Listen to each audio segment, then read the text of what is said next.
Draco was sitting up in a bed in the hospital wing when he heard the doors open quietly and close just as softly. He instinctively pulled his injured arm closer to his chest. "I know it's you," he said, looking to his left. For a moment there was silence, then the air shimmered as the head of Harry Potter suddenly appeared, floating in mid-air. He had a look of slight annoyance with just a hint of fondness. "You know, Malfoy, this is totally your fault, right?" Harry asked as the rest of his body became visible. He gently folded and placed his cloak on a chair next to the bed. "I was attacked by a hideous beast, a beast, Potter. I'm mortally wounded." The blonde fluttered his eyes and attempted puppy eyes. "Don't give me that look, you prat. And Buckbeak is not hideous. You just got jealous and tried to show off, again." Draco began spluttering at Harry's words. "Well, I see you missed the mortally wounded part. I could lose my arm. My arm!" Draco softly shouted. Harry just gave him a look of pure exasperation. "You're going to be fine. I bet your drama queen act is the only reason you're staying the night." "Actually, Potter, I had a reaction to the pain potion, if you must know. I will scar. My father is fuming.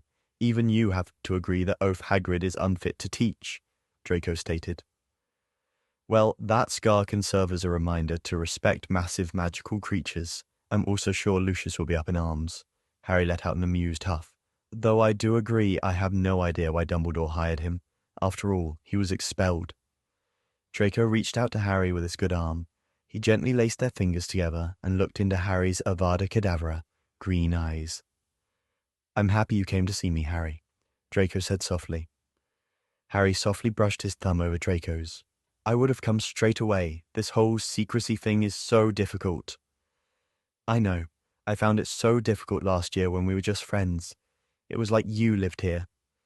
"It's technically your elf's fault. Dobby is the whole reason I was injured. One day, Dre, we can be open about this." "I know. I can finally tell the world you're mine," Draco said softly. He pulled Harry's hand to his lips and placed a small kiss on it. "Can you stay, just until early morning?"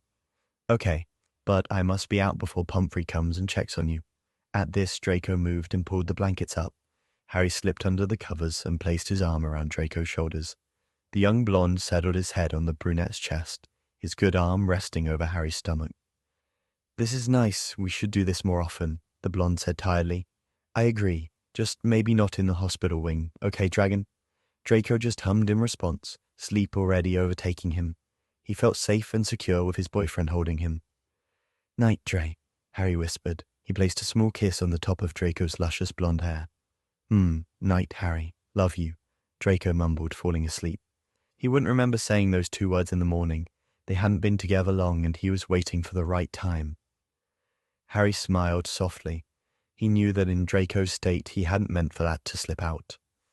"I love you too, Dragon," he whispered, then fell into a comfortable sleep, holding his boyfriend. "Potter," Severus Snape sneered. "What is the meaning of this?" Harry woke up, bleary-eyed. He knew that voice, that blurry shape.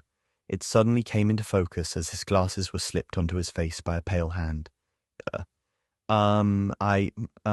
Just... Harry stuttered.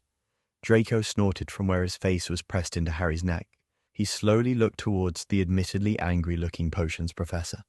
"It's definitely what it looks like, Uncle Sev," Draco sleepily mumbled through a yawn.